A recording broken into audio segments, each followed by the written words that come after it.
Brian Young, ProTinkerToys.com. This is an unboxing and a dissection of a NINCO car, 1/32 scale.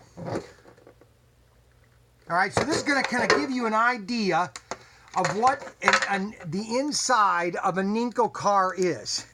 Now, you should do this every time you buy a slot car. You should take it what I'm doing right now. I don't care if it's brand new. You should do this immediately. All right, you got your 4 screws. Now we're going to open it up. Now, this is the inside. This is where everything is molded. Sometimes, like your guy might come out, you'll have to undo this plastic here by breaking it, and then you just resolder it, okay? That's your body. This is the car right here, okay? Now, so this is a typical inside of a slot car. You have your wires that are going directly from your guide pin right to your motor and then to your gear. It's very simple. These things are not complicated. Okay, now what people will do is they'll get a better motor. Okay, they might get better wiring for better contacts, and they might go with nickel braids, okay, for better contact, okay?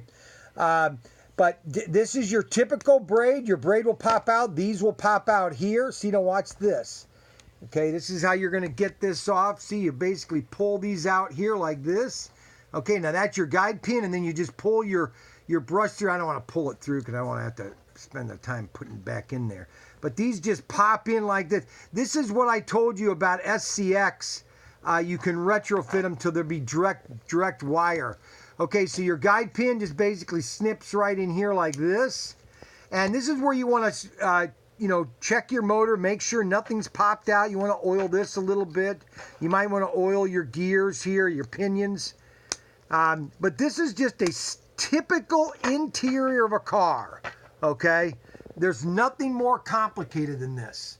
And this is 1/32, and this is a NINCO car, the dissection of a NINCO car. Next video will be dissecting a fly car.